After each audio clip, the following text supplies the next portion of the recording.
The fire alarm went off at 6:47 a.m. in Building C, but not because of an actual fire.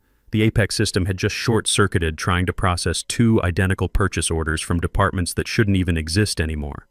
Double billing, double shipping, double headache. Nobody noticed until pallets started showing up with the same SKU codes stamped twice, one marked Urgent Executive, the other Priority Ops Team. That's when I knew Apex was choking.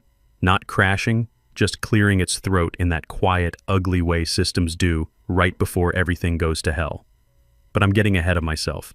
Name's Jason Wright, 49 years old, and I've been babysitting computer systems longer than most of these kids have been alive.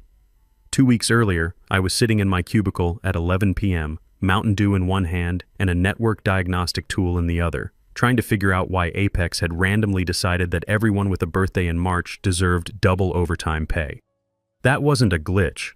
That was Kevin in payroll trying to rig the system again so he could afford his kid's spring break trip. I fixed it quietly, logged it, moved on. That was the deal. I kept Apex breathing, and in return, Titanium Industries let me do my job without the corporate circus. See, I learned something in the Navy that most civilians never figure out. The best work happens when nobody's watching. No team-building retreats where they make you fall backwards into someone's arms. No forced birthday celebrations where you pretend to care about Karen from marketing turning 32. No meetings that could have been handled with a 5-minute phone call. Just me, my systems, and about 15 years of code that looked like it was written by a caffeinated octopus having a breakdown. Apex wasn't pretty, but it worked because I made it work. Every night after the day shift went home, I'd be there with my diagnostics and my coffee that could strip paint, making sure everything ran smooth for the morning crew. I'd patch the little problems before they became big problems, update the security protocols, run the maintenance cycles that kept everything humming. I wasn't flashy, didn't wear expensive suits or drop buzzwords in presentations, never volunteered to give talks at the quarterly all-hands meetings, but I was necessary, whether the suits knew it or not. I was the guy who patched the procurement loop after their digital transformation failed spectacularly. I was the one who built the back end that made HR think they actually understood metrics. I designed the automated routing that fixed shipping delays before customers even noticed. But since I didn't speak at company meetings or wear a tie to Casual Friday, the executives forgot I existed. Which was fine by me. I'd learned in the service that the guys who talk the most usually know the least. Better to be the guy they call when everything's broken than the guy who breaks everything by trying to look important. Only the folks on the operations floor knew what I looked like. Sean from logistics called me the ghost in the server room. Rachel from accounting once left me a post-it note that said, "Thanks for fixing the printer again. You're the only reason I haven't thrown this thing out the window. I kept that one on my monitor for 3 years." So yeah, maybe my corporate card had a few charges labeled cybersecurity certification and penetration testing workshop. And maybe I submitted them every quarter like clockwork. But nobody questioned it. Not finance, not HR, not even the VP of operations. Why? Because when Apex hiccuped, people missed bonuses. When Apex failed, people lost jobs. When Apex died, well, we'll get to that. I kept my world simple. Quiet updates after hours, system reports routed through my console, admin credentials rotated weekly like we did on the ship, and yes, I backed everything up off-site, triple encrypted, biometric locked. You think I trust Lucas from Junior IT with access to anything more complex than his email password? The kid once clicked on a "You've won a free iPhone" pop-up and bricked his laptop 3 times in 1 week. They called the system Apex because it held everything together. Logistics, payroll, vendor timelines, internal workflows, budget tracking, shift scheduling, compliance monitoring, even the snack machine restocking orders. If you unplugged me, the lights would stay on, but nothing would move. You'd have a Ferrari with no keys, no gas, and the engine locked behind about 6 firewalls and a digital sticky note that said, "Nice try, buddy." But nobody asked how Apex worked. They just assumed it was magic, like the coffee maker or the air conditioning. Push a button, stuff happens. And I kept it that way because that's what worked. Until she showed up. Ashley Morgan. If arrogance were a cologne, she'd bathe in it. Fresh MBA from some private school where they teach you buzzwords instead of how things actually work. perfectly manicured nails that had never touched a keyboard for more than typing emails, and hired straight into HR because her daddy, Richard Morgan, happened to chair the board of directors. Word around the office was she'd gotten bounced from her last job for trying to restructure the diversity budget into a wine-tasting fund, but here she was, strutting around in heels that cost more than my monthly car payment, asking questions nobody had bothered to ask in 15 years. On her third day, she cornered my supervisor near the coffee machine and asked, "Why is this Jason person expensing $3,200 on penetration testing frameworks?" My supervisor, bless him, replied, "Because if he stops, our company gets penetrated, and not in a good way." Ashley didn't laugh, didn't even crack a smile. She just wrote something down in her little leather notebook and walked away. I should have known right then that the countdown had started. She went straight to finance, straight to compliance, straight to Daddy's office on the executive floor. I knew because Sean from logistics saw her marching around with my expense reports printed on bright pink paper, like she was carrying evidence of a crime. The way she slammed those papers on conference tables, you'd think she'd discovered I was embezzling funds to buy a yacht. The thing is, those courses weren't some luxury spa weekend. They were enterprise-grade cybersecurity certifications. The kind of training that keeps companies from getting their data stolen by some 14-year-old in Romania with too much time and a grudge. But Ashley saw dollar signs and assumed fraud because that's what business school teaches you. Everybody's trying to scam you. The meeting was supposed to be about Q4 budget planning, 2 hours of PowerPoint slides explaining why a pizza party should make up for the bonuses they canceled last quarter. Standard corporate theater. I showed up because the invite said mandatory, and I'd learned in the Navy that you show up when ordered, even if it's stupid. I sat in the back like always, nursing coffee that tasted like it had been filtered through old gym socks. The usual suspects were there. Department heads checking their phones, middle managers pretending to take notes, executives looking like they'd rather be anywhere else. Nobody noticed me. Nobody ever did. Until Ashley clicked to slide 7 and made my name the headline. "Let's talk about accountability," she said, and the room temperature seemed to drop 5 degrees. My name sat there in bold Arial font like a wanted poster. Jason Wright. Ongoing non-compliance with expense policy. She was enjoying this. You could tell by the way she paused, letting the silence build like she was conducting an orchestra of corporate drama. This was her moment to prove she belonged in Daddy's company, that she could spot problems the old guard had missed. "I conducted a thorough review of recent expenses," Ashley continued, voice carrying that practiced authority they teach in MBA programs. "And I found multiple charges from this employee who operates completely unsupervised. Courses, licenses, training programs, whatever he wants to call them." The room was dead quiet now. Half the people there didn't even know my name 5 minutes ago. But suddenly, I was the most interesting person in the building. Ashley was feeding off the attention like a plant in sunlight. She finally turned to look at me. The whole room followed like dominoes falling in slow motion. "Jason," she said, and my name sounded different coming from her mouth. Smaller somehow. "Would you like to explain why you've been using company funds for personal development without proper authorization?" I didn't answer immediately. In the Navy, we learned that silence can be a weapon if you know how to use it. Let the other person fill the empty space with their own assumptions. She didn't wait long. "I've already cleared this with the board," Ashley announced, raising her voice like she was addressing a courtroom.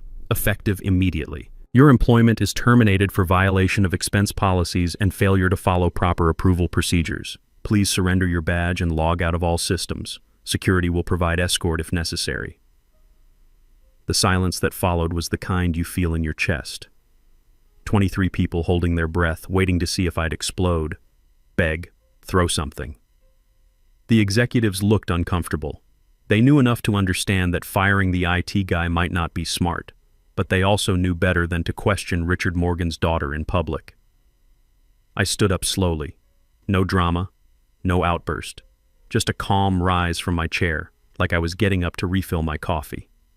Reached into my pocket and pulled out my ID badge, the little plastic rectangle that had gotten me through the front door every morning for 15 years. I walked to the center of the room, past the conference table with its polished surface reflecting the overhead lights, past the projector still displaying my name like an indictment, set my badge down gently next to the coffee carafe and the stack of pastries nobody was eating. Then I looked at Ashley, just once, direct eye contact, the way you do when you want someone to remember exactly what you said. "You have 5 hours," I told her. She blinked. "Excuse me? 5 hours before your main system's locked down." And then I walked out. No microphone to drop, no grand speech about loyalty or justice. Just those 8 words hanging in the air like smoke from a gun. Nobody heard fire. Behind me, Ashley let out that forced little laugh people do when they're not sure if they've been insulted. "Was that a threat?" she called out, but I was already at the door, already gone. The elevator ride down felt longer than usual. 15 floors of polished chrome reflecting my face back at me, showing a guy who looked calmer than he had any right to be. Because here's what nobody in that room understood, what Ashley never bothered to learn in all her research. Apex didn't just run logistics. It was logistics. Every invoice, every shipment, every payroll distribution, every compliance report, it all flowed through systems I'd built from scratch. And those expensive courses she'd flagged? They weren't luxuries. They were the keys to the kingdom, enterprise-grade certifications that tied directly to my personal credentials. No shared logins, no backup administrators, no emergency overrides. One name, one fingerprint, one person who knew where all the digital bodies were buried. Me. 5 hours. That's how long the automated security protocols would take to complete their final cycle before permanent lockdown. It wasn't sabotage, it was built-in protection. When the primary administrator leaves without proper handoff, the system protects itself the only way it knows how. The elevator opened on the 3rd floor, and I walked toward my desk past coworkers who looked like they'd seen a ghost. News travels fast in office buildings. Lucas from Junior IT was standing by the printer, mouth open like he wanted to say something but couldn't figure out what. My cubicle was exactly as I'd left it that morning. Half-dead cactus on the windowsill that Rachel had given me 3 Christmases ago. Bobblehead of a Navy mascot that I'd superglued back together after the holiday party incident. 2 coffee mugs with stains that could probably be carbon dated. I pulled out my backpack and started packing. No tears, no angry drawer slams, just the quiet shuffle of cables and backup drives finding their way into zippered compartments. 15 years of accumulated desk junk, and most of it wasn't worth keeping. The whispers started about 5 minutes later. Did he really get fired? What's going to happen to the systems? I thought he was the computer guy. Nobody came over to ask directly.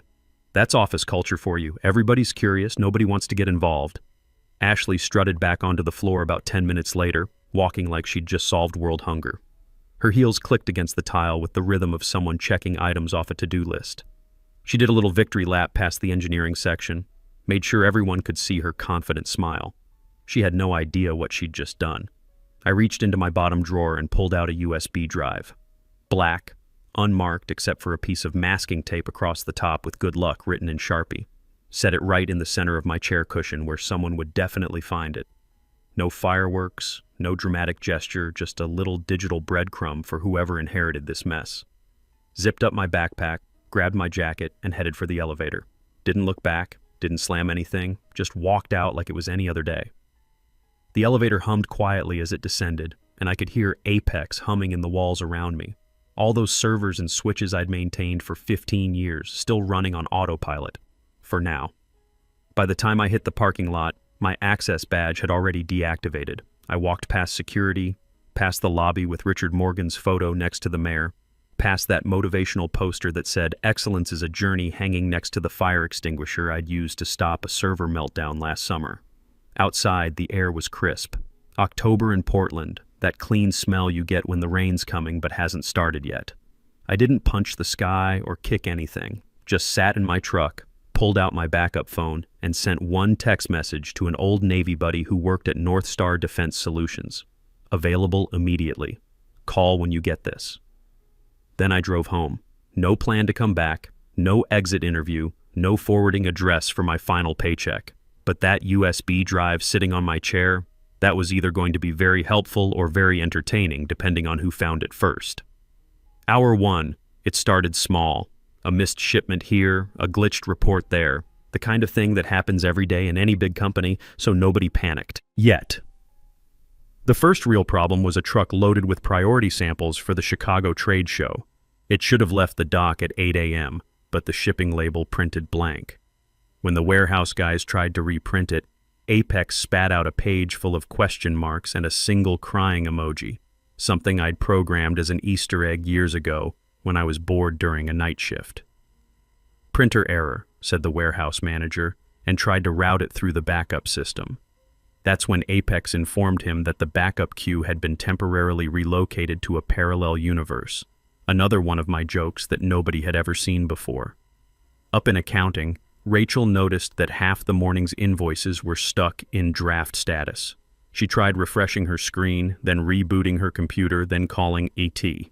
Lucas answered on the fourth ring and said he'd look into it, which in junior IT speak means I have no idea what you're talking about. Ashley was in her office, probably updating her LinkedIn with successfully streamlined departmental efficiency or whatever these people write when they fire someone. She had no clue that the first cracks were already showing. Hour 2. Kevin in payroll called down to IT, not panicked yet, but definitely annoyed. Half their disbursements were stuck, the other half had vanished completely. Lucas tried running a diagnostic, got a timeout message, attempted to access the main console, got locked out entirely. When Lucas tried to escalate the issue, Apex bounced back a cheerful red banner, "Access denied. You are not the chosen one." I'd written that during a Lord of the Rings marathon about 6 years ago. Nobody had questioned it because nobody had ever seen it. Nicole from Sales Ops, sharp as a tack and always 2 seconds from quitting anyway, started putting pieces together. She walked over to Lucas's desk and asked, "Didn't Jason handle all the Apex stuff?" Lucas nodded, sweating a little. "Yeah, but I mean, it's just software, right? Can't be that complicated." Nicole stared at him. "When's the last time you successfully logged into the main system?" "Well, I usually Jason always..." Lucas trailed off as he realized he'd never actually had admin access to anything important. Somewhere in the building, Sean from logistics was discovering that his entire morning schedule had been replaced with a gif of a raccoon setting a dumpster on fire. Definitely one of mine. Hour 3. Ashley was holding her weekly change acceleration meeting, still pretending everything was normal. Just some minor hiccups, she told her team, flipping through her notes like she had everything under control. Growing pains from legacy systems. Let's not catastrophize minor glitches. Those exact words would later be printed on coffee mugs by several bitter employees. Meanwhile, the first customer complaint came in. A major distributor in Seattle hadn't received their automated restock notification, and their warehouse was sitting empty. When customer service tried to check the order status, Apex showed them a spinning wheel that said, "Searching for meaning in a meaningless void." I'd been having a philosophical period when I wrote that one. Nicole had given up trying to work through the system crashes and walked straight to facilities. "I need a key to Jason's old office," she said. "Why?" asked the facilities manager. "Because our entire operation is falling apart, and he's the only one who knew how to fix it." She found my office locked down tight, not just locked, sealed. The electronic lock was flashing red, and the keycard reader was displaying "Nope" in cheerful green letters. That's when she called my cell phone. Got my voicemail. "Hi, you've reached Jason Wright. I'm currently unavailable. If this is regarding Apex, please refer to the documentation I submitted 6 months ago. If you can't find it, check with HR. They're very thorough about reading important emails." Hour 4. Legal tried to access compliance reports for a vendor audit due the next morning. Apex responded with a spinning wheel, then displayed that raccoon and dumpster fire gif again. I really was fond of that one. The CEO, who'd been blissfully unaware of the growing digital hurricane, finally got dragged into the mess when his calendar app failed to remind him about an earnings call. He walked into an empty conference room. No prep notes, no CFO, no agenda. Just 5 spinning chairs and the growing realization that something was very wrong. He stormed down to what had become the Apex Crisis Management Center, formerly the break room, now filled with laptops and increasingly desperate IT contractors. "Where's the backup?" he demanded. "There are snapshots," Lucas stammered, "but they're partial. The main system access was tied to Jason's credentials. So call him." We tried. He's not answering.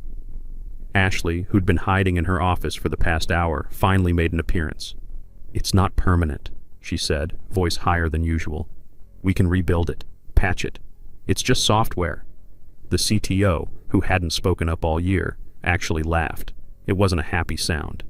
"You can't patch this," he said. "Jason didn't build a program. He grew a digital nervous system. And you just severed the spinal cord." Hour 5. By 2 p.m., 3 different consulting firms had been called in. One sent a guy named Chris, who kept calling the servers bro and left after 20 minutes. Another tried to brute force their way through an old maintenance port. Apex responded by shutting down all non-essential operations and sending a company-wide Slack message, "Unauthorized access detected, implementing enhanced security protocols. Have a great day."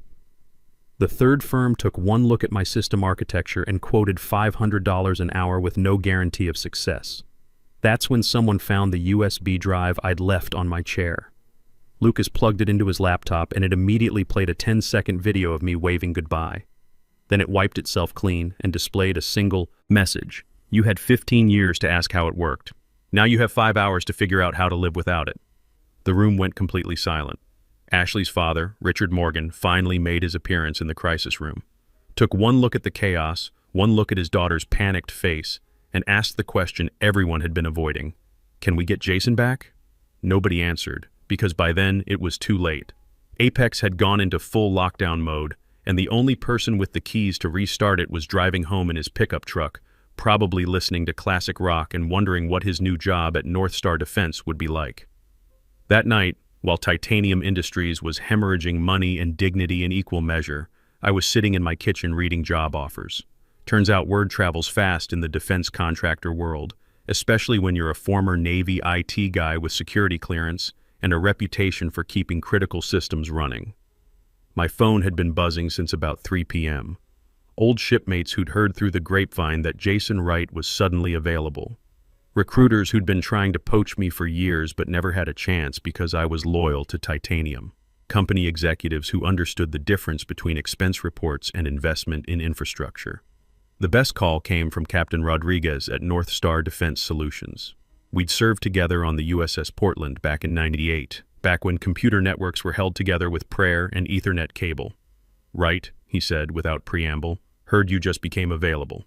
We've got a position heading up cybersecurity for the Pacific Northwest contracts. Salary's about 40% more than whatever Titanium was paying you, plus security clearance bonus, plus stock options. You interested?" "When do I start?" I asked. "Yesterday would be good. Tomorrow works too." While I was having career opportunities dropped in my lap, Titanium Industries was discovering what life looked like without a central nervous system. Richard Morgan had called an emergency board meeting for 8 p.m., and by all accounts it was not going well. The CFO had printed out a color-coded breakdown of the day's losses: $127,000 in missed shipments, $89,000 in delayed invoicing, $45,000 in overtime for people manually trying to do what Apex used to handle automatically. And that was just day one. "How long to rebuild the system?" Richard asked the room. The CTO, who'd been brought out of semi-retirement for this crisis, didn't sugarcoat it. 18 months minimum, $2 million. And we'll never replicate what Jason built because nobody documented his process improvements from the last decade. Ashley, who'd spent most of the afternoon hiding in her office, finally spoke up. "It's just software. We can hire programmers." The silence that followed was the kind you feel in your bones. Richard Morgan looked at his daughter like he was seeing her for the first time, and what he saw wasn't impressive. "Ashley," he said quietly, "you fired the one person who kept this company running because you thought he was wasting $3,200 on training. Today alone cost us more than he spent in 5 years." She tried one more defense. "He didn't follow proper procedures. He never got approval for those courses." The head of finance slid a folder across the table. Every single expense was pre-approved by the previous HR director. They're all under budget, all documented, all legitimate business expenses. You just never bothered to read the approval chain. That's when they found out about the 6 months of emails I'd sent to Ashley, trying to schedule handover training sessions. All marked as read, none ever answered. All with subject lines like critical system documentation, response requested, and Apex admin training, scheduling required. Turns out Ashley had been auto-deleting emails with technical keywords because she thought they were spam. The final nail in the coffin came when legal pulled up the recordings from the termination meeting. In most states, companies record disciplinary meetings for liability protection. Watching Ashley's smug performance while knowing what came after apparently made several board members physically uncomfortable. She destroyed 15 years of institutional knowledge because she couldn't be bothered to understand what she was looking at, said the head of operations. Richard Morgan, to his credit, made the only decision he could. Ashley, you're taking an extended leave of absence, effective immediately. But Dad, effective immediately. 3 weeks later, Ashley Morgan quietly resigned to pursue opportunities in consulting. Last I heard, she was selling real estate in Scottsdale and telling people she used to work in tech.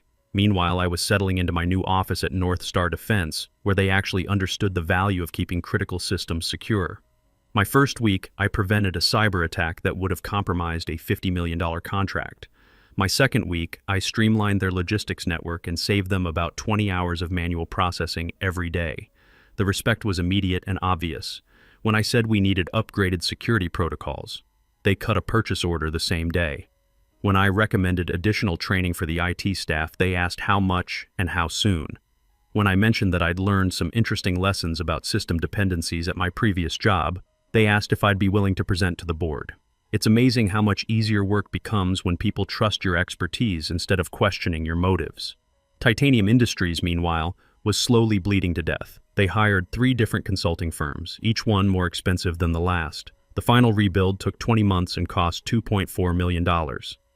The new system worked, technically, but it was like replacing a custom-built race car engine with parts from AutoZone. It ran, but it didn't run well. They lost 2 major contracts during the transition period. Their biggest client, tired of delays and excuses, moved their business to a competitor who could actually deliver on time. Revenue dropped 18% the first year after I left. 6 months after the great Apex meltdown, Sean from logistics called me at my new job. "Jason," he said, "I just wanted you to know something. That USB drive you left? Lucas finally told us what was on it. The goodbye video was perfect, but that wasn't the best part." "What was the best part?" I asked. After the video played, it displayed one last message. "I tried to teach you, but you were too busy to learn. Good luck teaching yourselves." Then it deleted everything and played, "Take this job and shove it." Lucas almost cried laughing. I hadn't planned that musical touch, but Lucas had apparently added it himself after finding my old iTunes library on the shared drive. Kid had more sense than I'd given him credit for. "How's the new system working out?" I asked. Sean laughed, but it wasn't a happy sound. "Let's just say everybody knows your name now. Half the people here would vote to make you Employee of the Year if you still worked here.